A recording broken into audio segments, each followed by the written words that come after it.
Hello friends, welcome to RM English classes. My name is Ramesh Maurya and I welcome you to my YouTube channel RM English classes.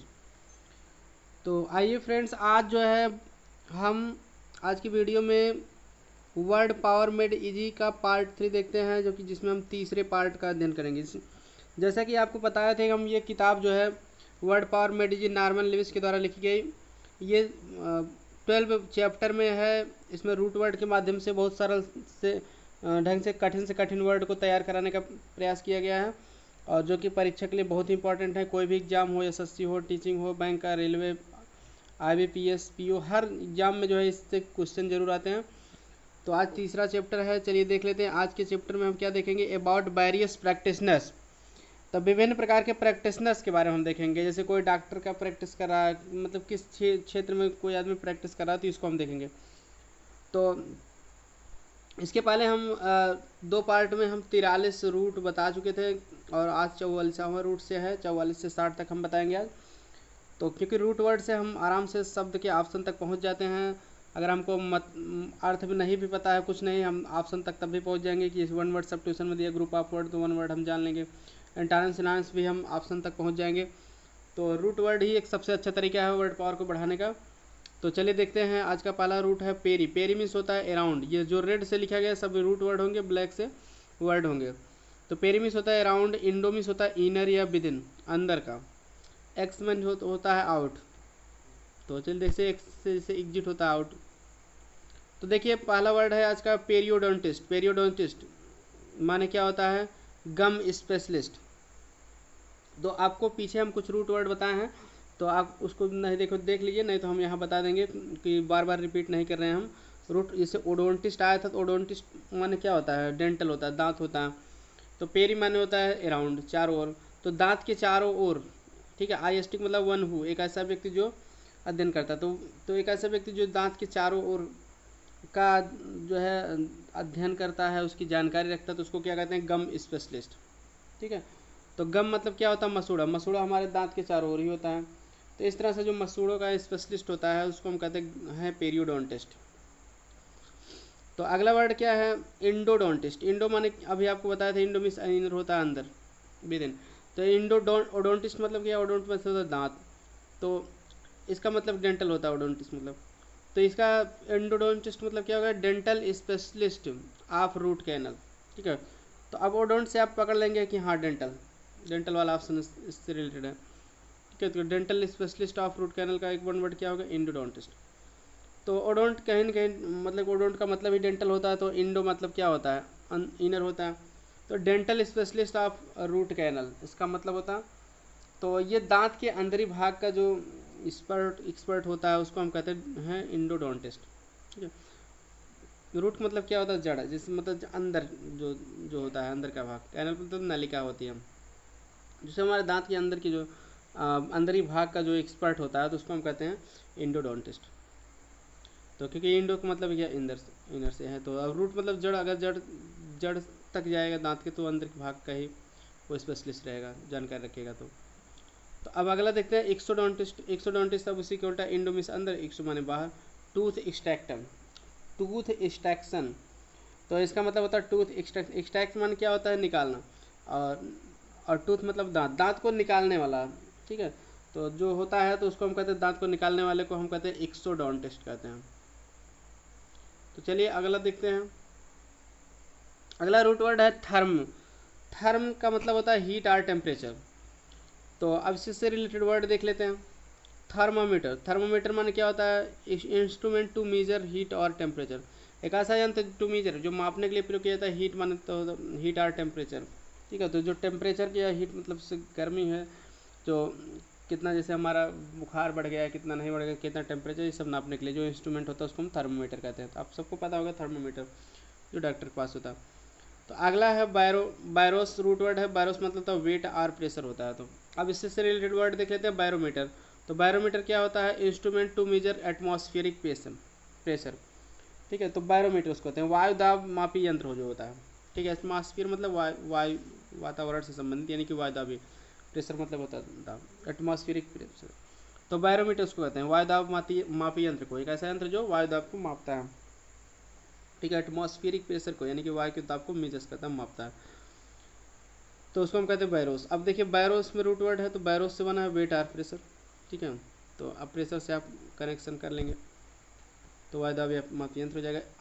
अगला root word है स्फिग्मोस। स्फिग्मोस माने होता है pulse. Pulse मतलब होता है नाड़ी। ठीक है, अब पल्स का मतलब दाल भी होता है और नाड़ी भी होता है, तो यहाँ नाड़ी से रिलेटेड वर्ड है ये, क्योंकि प्रैक्टिशनर की बात की जा रहा है। तो स्फिग्मोस, कभी स्फिग्मोस आएगा तो उसका अर्थ जो है नाड़ी से ही होगा। ठीक है, तो स्फिग्मोस से रिलेटेड वर्ड क्या है, स्फिग्मोमैनोमीटर्स। स्फिग्मोमैनोमीटर्स माने क्या होगा, स्फिग्मोमैनोमीटर। ठीक है, एक वचन रहेगा मीटर। तो इसका मतलब होता है device or instrument for measuring blood pressure. एक ऐसा डिवाइस यानी कि यंत्र रहेगा or instrument for measuring blood pressure. तो ब्लड प्रेशर मापने के लिए जो यंत्र होता है उसको कहते हैं स्फिग्मोमैनोमीटर। तो इसकी हिंदी होती है रक्त दाब मापी यंत्र। ठीक है, स्फिग्मोमैनोमीटर्स। अब स्फिग्नो से ही आप पल्स, पल्स में तो क्या होती है, नाड़ी होती है। अब आप सोचेंगे और स्फिग्मो, ठीक है, मैनोमीटर्स, मीटर्स मतलब क्या होता है, मीटर्स मतलब मेजरमेंट होता है, मेजरिंग। अब जैसे पल्स क्या होते हैं, पल्स मतलब पल्स में जो हमारे मतलब नाड़ी में जो ब्लड रहता है, तो ब्लड में लपटप साउंड जो होता है उसमें स्पीड जो आता है उसको नापने के लिए जो यंत्र प्रयोग किया जाता है उसको हम कहते हैं स्फिग्मोमैनोमीटर्स। ठीक है, तो instrument for measuring blood pressure. तो ब्लड प्रेशर जो हमारा जैसे बढ़ जाता है नाड़ी जैसे धड़कन, तो उसको जो नापने के लिए यंत्र होता है उसको स्फिग्मोस। पल्स मतलब कि नाड़ी वही जैसे ज़्यादा चलने लगती है, दिल हमारा एक बार में 72 धड़क रहा है तो ज़्यादा कहीं धड़कने लगता है कहीं कम, तो इसको नापने के लिए जो यंत्र होता है उसको हम कहते हैं स्फिग्मोमैनोमीटर। तो अगला देख लेते हैं हम रूट वर्ड। तो अगला रूट वर्ड है जो है आस्टियोन। आस्टियोन और इसका मतलब होता है बोन, मतलब बोन मतलब क्या होता है, हड्डी। ठीक है, तो आस्टियोन का मतलब बोन से है।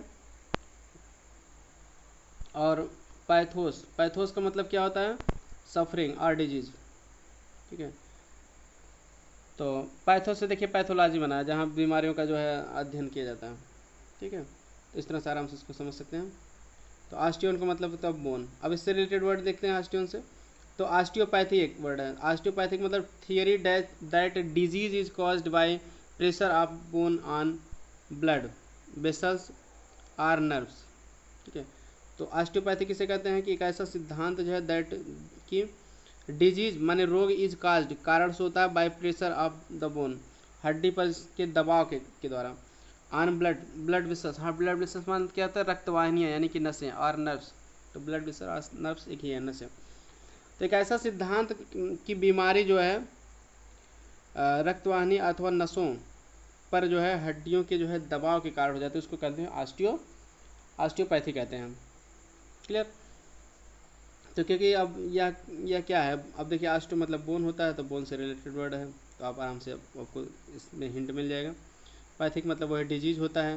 देखिए पैथोस से बना है पैथिक, डिजीज आर सफरिंग, तो आप डिजीज और ऑस्टियो मतलब बोन। ठीक है, तो इससे रिलेटेड आप देखिए वर्ड है, तो इसलिए ऑस्टियोपैथी से बना है, तो इसका मतलब theory that disease is caused by pressure of the bone or blood vessels of nerves. इस तरह से रूट वर्ड याद है आपको, एटलीस्ट आप आराम से जो है ऑप्शन तक पहुंच जाएंगे। नहीं भी आप वर्ड याद किए हैं कुछ नहीं, यही इसका खास बात है, ये रूट याद करने का फ़ायदा। अगला रूट वर्ड है चीयर। चीयर या चीरो। चीरो का मतलब होता है हैंड। ठीक है, चीयर या चीरो, जैसे आपको वर्ड में जब मिलेगा तो चीरो करके मिलेगा। ठीक है, वर्ड है चीयर, तो इसका इंग्लिश वर्जन चीरो। तो इसका मतलब होता है चीयर या चीरो का मतलब हैंड होता है, हाथ होता है। और अगला रूट वर्ड क्या है, मैंसी। मैंसी माने होता है प्रेडिक्शन। प्रेडिक्शन मतलब क्या, भविष्यवाणी करना, प्रेडिक्शन उसको कहते हैं भविष्यवाणी। अब पॉड माने क्या होता है, पॉड या पॉज। पॉड या पॉज का मतलब होता है फूट। तो चलिए देख लेते हैं इससे रिलेटेड वर्ड। इससे रिलेटेड वर्ड में पहला वर्ड है चीरोग्राफी। चीरोग्राफी माने क्या होता है, हैंड राइटिंग।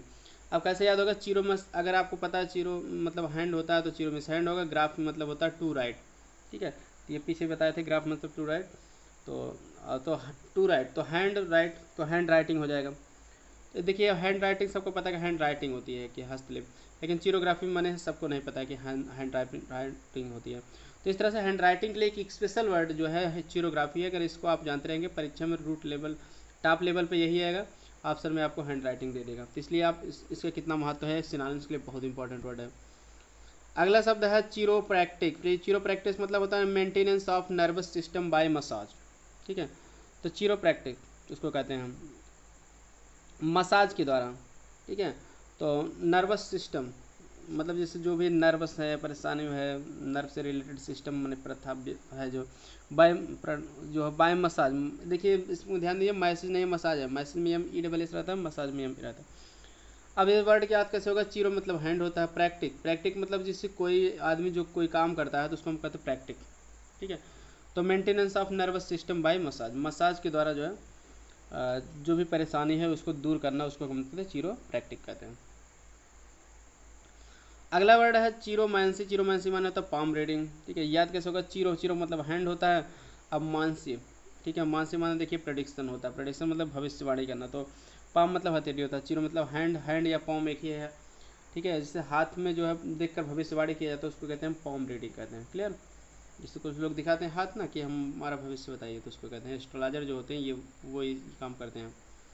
अगला वर्ड देखिए है, ठीक है, चिरोमांसी। तो इससे रिलेटेड एक सफिक्स है, इसके बारे में आपको जानकारी। एक आई यू एम एक वर्ड सफिक्स है, ये किसी वर्ड के अंत में आता है, तो इसका मतलब होता है ए प्लेस वेयर। ठीक है, तो ये सफिक्स भी आपको जानकारी होनी चाहिए। जैसे देखिए पॉडियम, पॉडियम माने होता है स्पीकर्स प्लेटफॉर्म, कोई स्पीकर हो मतलब बोलने वाला हो उसको प्लेटफॉर्म। जैसे देखिए अब यहाँ क्या है वर्ड पॉडियम, कहाँ से बन रहा है, पॉड, पॉड या पॉस माने होता है फूड। ठीक है, तो इससे बना है पॉडियम। अब आपको यहाँ बताएंगे आई यू पॉड में देखिए आई यू एम है, आई यू एम बताएगा ए प्लेस वेयर, एक ऐसा स्थान जहाँ पर, तो पॉड बने होता है पैर, फुट, जहाँ पर पैर रखा जाता है उसको कहते हैं हम स्पीकर्स प्लेटफॉर्म, वक्ता का प्लेटफॉर्म कहते हैं। प्लेटफॉर्म तो से जो पैर रखने का स्थान, चबूतरा, इसको कहते हैं। यहाँ ट्रेन वाले से प्लेटफॉर्म से नहीं मतलब। तो इस तरह से स्पीकर्स प्लेटफॉर्म में जहाँ पर स्पीकर यानी जो भी वक्ता होता है अपना पैर रखता है उसको कहते हैं पॉडियम। ठीक है, पॉडियम। ठीक है, पॉडियम के पास जो है जो अपना पैर रखता है, पॉडियम से जो कोई स्पीकर पॉडियम से स्पीच भी देता है तो अपना पैर जो रखता है उसको कहते हैं पॉडियम कहते हैं, स्पीकर्स प्लेटफॉर्म। अब देखिए अगला रूट वर्ड है ग्राफ या ग्राफी। इसका मतलब होता है टू राइट, ग्राफ या ग्राफी कहीं भी आ जाएगा टू राइट होगा। तो अब अगला रूट वर्ड है कैलोस माने होता है ब्यूटी, फिर कैकोस माने होता है बैड या हार्स, ये सब वर्ड देख लीजिए, उसके बाद इससे रिलेटेड वर्ड भी देख लेते हैं। अब पाइज मतलब होता है क्या, बुटाक्स, बुटाक्स मतलब बैक साइड। तो ये सभी इसके रूट वर्ड हैं। तो चलिए देख लेते हैं, अब इससे रिलेटेड वर्ड देखते हैं। ग्राफोलॉजी, देखिए ग्राफ मिस होता है या ग्राफी में से राइट होता है, लिखना होता है। तो ग्राफोलॉजी मतलब क्या, तो ग्राफोलॉजी में देखिए लॉजी है, लॉजी मतलब साइंस और स्टडी होता है किसी चीज़ का अध्ययन या विज्ञान। तो ग्राफोलॉजी क्या होता है, analysis of handwriting sorry, तो hand analysis of handwriting, तो हाथ से जो लिखावट है उसका एनालिसिस मतलब विश्लेषण। तो हस्तलिपि का विश्लेषण जो होता है उसको ग्राफोलॉजी कहते हैं। ठीक है, जहाँ पर जैसे कोई भी लिखावट रहती है तो उसका विश्लेषण किया जाता है, कौन लिखा कौन नहीं लिखा, जैसे गलत वगैरह साइन वाइन जैसे मिलाने के लिए जिससे जो देखा जाता है, एनालिसिस किया जाता है, उसको ग्राफोलॉजी कहते हैं कि हाँ फर्जी साइन है कि नकली साइन है, कौन किया है, कभी कभी कोई मैटर आ जाता है। और जैसे कैलीग्राफी क्या होता है, कैलीग्राफी कैली माने क्या होता है, आपको कैली माने बताया गया है। कैली मतलब देखिए कैली शब्द बना है कैलोस से, कैलोस माने होता है ब्यूटी। ठीक है, तो कैलीग्राफी क्या हो गया, कैली माने ब्यूटीफुल होगा, सुंदर होगा, ब्यूटी, और ग्राफ मतलब राइट, तो ब्यूटीफुल हैंड राइटिंग। तो जो जिसकी मतलब कि लिखावट बहुत अच्छी है, राइटिंग बहुत अच्छी है, तो उसको कहते हैं इसकी जो है कैलीग्राफी, बहुत अच्छी कैलीग्राफी है। तो इस लिखने वाले को कहते हैं कैलीग्राफर, मतलब सुंदर लिखने वाला। ठीक है, तो इस तरह से कैली मतलब सुंदर, ग्राफ मतलब। अब इसी से रिलेटेड एक और वर्ड है देखिए काइकोग्राफी। काइको माने आपको बताया गया, काइको माने देखिए काइको माने होता है बैड या हार्स। ठीक है, जैसे कौवे की आवाज़ क्या होती है, हार्स होती है, कठोर होते तो ठीक है उसको कहते हैं काइको। ठीक है, तो अब यहाँ क्या है, काइको मतलब हैंड राइटिंग के लिए यूज़ किया जाता है। तो काइकोग्राफी माने क्या होता है, काइको माने होता है बैड हैंड राइटिंग, ग्राफ माने लिखना। तो बैड हैंड राइटिंग, बुरी हैंड हस्तलिपि जिसकी होती है, बुरी लिखावट होती है, उसको कहते हैं काइकोग्राफी। और कैलीग्राफी माने सुंदर होता है। अब देखिए सिर्फ कैली से रिलेटेड एक और वर्ड है कैलीपैजियन। कैलीपैजियन माने होता है ब्यूटीफुल बुटॉक्स।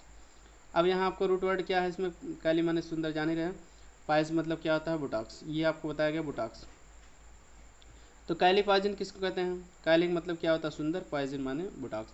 तो ब्यूटीफुल बुटॉक्स इसका मतलब हो जाएगा कि one who has beautiful botox, मतलब बुटॉक्स मतलब जिसका बैक साइड बहुत सुंदर होता है दिखने में, तो उसको कहते हैं कैलीपॉइजन। तो अब अगला रूट वर्ड क्या है, जिरास। जिरास माने होता है ओल्ड पर्सन। तो ओल्ड पर्सन मतलब क्या होता है, बूढ़ा, बूढ़ा व्यक्ति, वृद्ध व्यक्ति।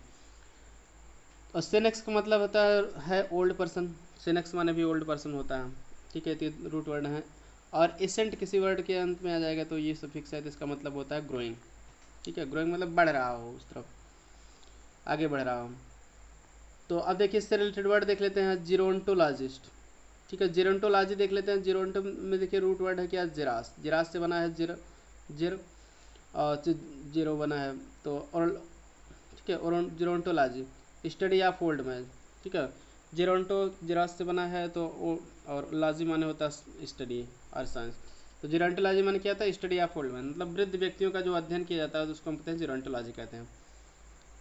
और सेनैलिटी क्या होता है, सेनैलिटी मतलब डिट्यूरियोरेटेड ओल्ड एज। अब इसमें सेन देखिए, सेनेक्स रूट वर्ड है सेनैलिटी में, मतलब ओल्ड पर्सन देखिए सेनेक्स मतलब होता है। तो आप आराम से डिट्यूरियोरेटेड ओल्ड एज, डिट्यूरियोट मतलब विकृत, विकृत होकर आदमी ओल्ड एज बुढ़ापे की तरफ चला जाता है, तो कुछ ठीक है, सेनेक्स कहते हैं। अब देखिए सेन से ही सीनियर बना है। सीनियर माने ओल्डर होता है ना, देखिए सेनेक्स माने ओल्ड पर्सन होता है, सीनियर माने भी ओल्डर होता है, मतलब जो उम्र में बड़ा होता है, सीनियर होता है। इस तरह से जो है रूट वर्ड याद करने का देखिए कितना फ़ायदा है, आराम से आप वर्ड देखते ही उसका मतलब बता दे रहे हो। अगला वर्ड देखिए एडोलेसेंट है। एडोलेसेंट माने होता है ग्रोइंग इनटू एन एडल्ट। अब इसको कैसे हम देखते हैं, देखिए आपको अभी बताया गया कि रूट वर्ड एसेंट, एसेंट माने क्या होता है, ग्रोइंग, ठीक है, तो बढ़ रहा हो। अभी देखिए एडोलेसेंट में क्या है, यही तो है एडोलेसेंट, एसेंट, तो मतलब ग्रोइंग इनटू एडल्ट, ठीक है। तो बुढ़ापे मतलब एडल्ट माने वयस्क, वयस्क होने की ओर बढ़ रहा है, तो उसको हम तो एडल्ट कहते हैं। एडोलेसेंट मतलब किशोर होता है ना, तो किशोर क्या करता है कि वयस्क होने की तरफ बढ़ रहा है, 16 17 साल तक किशोर कहा जाता है, उसके बाद बढ़ रहा है तो फिर वयस्क हो जाएगा, तो एडोलेसेंट बना। एडोलेसेंट मतलब ग्रोइंग इनटू एन एडल्ट, जो वयस्क होने की ओर बढ़ रहा हो। अगला वर्ड है ऑब्सोलेसेंट, माने होता है ग्रोइंग आर बिकमिंग ऑब्सोलेट। तो ऑब्सोलेसेंट में रूट वर्ड क्या, ऑब्सोल मतलब क्या होता है, ऑब्सोलेट होता है। लेसेंट मतलब क्या होता है, लेसेंट मतलब होता है बढ़ना, ग्रोइंग, ग्रोइंग आर बिकमिंग, ठीक है। तो अब देखिए ग्रोइंग ऑब्सोलेट, ठीक है। ऑब्सोलेट मतलब क्या होता है, जैसे जो प्रचलन में ना हो, ठीक है, उसको कहते हैं ऑब्सोलेसेंट। तो इस तरह से जो है अप्रचलित होने की तरफ बढ़ रहा हो, ठीक है, कोई भी सिस्टम, कोई भी व्यवस्था। अब देखिए अगला रूट वर्ड है आक्टो। आक्टो माने क्या होता है, 8 होता है। और प्लेटस माने क्या होता है, फ्लैट होता है, ठीक है। 61 नंबर का root word flat or broad होता है। 62 नंबर का रूट वर्ड है ट्राई, ट्राई मीन्स होता है 3। तो आज इस तरह से हम 62 नंबर तक आज देखेंगे, इसके बाद 63 से हम अगले पार्ट में देखेंगे। आप सभी पार्ट को जरूर देखिए, 12 पार्ट में आपका पूरा रूट तैयार हो जाएगा। तो चलिए देख लेते हैं हम, इससे रिलेटेड वर्ड देख लेते हैं। आक्टो का मतलब 8 होता है। अब देखिए ऑक्टोपस, ऑक्टोपस ये सभी वर्ड इंपॉर्टेंट वर्ड है। ऑक्टोपस मतलब क्या होता है, अष्टबाहु एक होता है, एक समुद्री जीव होता है, उसको हम कहते हैं अष्टबाहु। 8 आर्म्ड सी क्रीचर, ठीक है। तो 8 मतलब ऑक्टो मतलब 8 होता है। 8 आर्म्ड सी क्रीचर को हम कहते हैं ऑक्टोपस, ठीक है, ऑक्टोपस कहते हैं। एटोमोलॉजिकली मतलब इससे ये शब्दार्थ के हिसाब से जो है इट हैज़ 8 फुटेड, ठीक है। जैसे पस जो है एक पी ओ शब्द देखे थे, फूड से रिलेटेड है, तो लेकिन जो है इसके आर्म्ड ही है, 8 आर्म्ड सी क्रीचर को ही, अष्टबाहु को ही हम ऑक्टोपस कहते हैं, ठीक है। तो वैसे पस का अर्थ फूड से भी लिया जाता है, तो इट हैज़ 8 फुटेड एटोमोलॉजिकली, आपको बुक में इसे मिल जाएगा। लेकिन जो है आपको जो परीक्षा में 8 आर्म्ड सी क्रीचर, क्योंकि उसके आर्म हाथ जो होते हैं वो पैर की तरह ही होते हैं ऑक्टोपस के, इस तरह से ऐसा बताया गया है, ठीक है। तो आपको इतना याद करना है कि ऑक्टोपस मतलब 8 आर्म्ड सी क्रीचर, तो ऑक्टो मतलब 8। अब अगला देखिए क्या है, ऑक्टोपस। ऑक्टोपस माने क्या होता है, एक laying mammal with webbed feet, ठीक है। तो एग लेइंग मतलब कि अंडा देने वाला, जैसे ममल मतलब स्तनधारी जो जीव होता है, विथ वेब्ड फीट जैसे, ठीक है, उसके पैर वगैरह होते हैं, इसको कहते हैं हम platypus. Egg laying mammal with webbed feet, अंडा देने वाले जो स्तनधारी जीव होता है उसको प्लेटिपस कहते हैं। अब यहाँ प्लेट का मतलब क्या होता है, देखिए प्लेट मतलब फ्लैट होता है या ब्रॉड होता है, ठीक है। पस्ट मतलब पी ओ एस जो है वो फूड से रिलेटेड है। तो प्लेट का मतलब क्या होता है, ठीक है आराम से आपको देख लिए, प्लेट मतलब फ्लैट या ब्रॉड होता है। तो इस तरह से egg laying mammal with webbed feet, ठीक है, अंडा देने वाला जो स्तनधारी होता है एकदम फ्लैट होता है ब्रॉड ढंग से, तो इस तरह से उसको हम प्लेटिपस कहेंगे। लास्ट वर्ड है आज का ट्राईपॉड। ट्राईपॉड माने होता है 3 फुटेड, ठीक है, 3 पैर वाला। ट्राई माने देखिए 3 होता है, पॉड मास होता है, फुट होता है। तो 3 पैर वाला या स्टैंड, जैसे कहते हैं ना वीडियो बनाने के लिए भी स्टैंड 3 का ही होता है, 3 पैर का ही होता है। इस तरह से बहुत सारे स्टैंड जो होते हैं उसको हम 3 फुटेड कहते हैं, 3 पैर वाला, ठीक है। या स्टैंड वगैरह डिवाइस जो होती है उसको भी हम ट्राईपॉड कहते हैं। इस तरह से जो है आज की वीडियो में इतना ही। और आई होप आपको वीडियो पसंद आया होगा। वीडियो पसंद आया तो लाइक कर दीजिए, दोस्तों के साथ शेयर कर दीजिए, चैनल को सब्सक्राइब नहीं तो सब्सक्राइब जरूर कर लीजिए, ताकि अगले वीडियो जब भी मैं अपलोड करूँ तुरंत आपको उसकी नोटिफिकेशन समय से आपको मिल जाए और आप अपनी तैयारी को बेहतर बना सकें। और अपने दोस्तों के साथ शेयर जरूर कर दीजिए, ताकि हम आपके लिए इतना मेहनत कर रहे हैं तो आप भी थोड़ा वीडियो विद्यार्थियों तक पहुँचाए, क्योंकि यही हमारा मकसद है। अब ठीक है, दूसरों की हेल्प भी हमें करना चाहिए, हमें सेल्फिश नहीं होना चाहिए। तो लाइक करें, शेयर करें, सब्सक्राइब करें। हाँ, कमेंट करके आप ज़रूर बताइए कि वीडियो आपको ये कैसा लग रहा है, किस तरह से मुझे ये सीरीज़ जो है जारी करना चाहिए, ठीक है। और आपको जो है जिस भी पार्ट में वर्ड पावर में दिक्कत हो या ग्रामर में, आप बता सकते हैं कि उसके ऊपर वीडियो जल्दी ही बन जाएगी। Thanks for watching this video. मिलते हैं नेक्स्ट वीडियो में।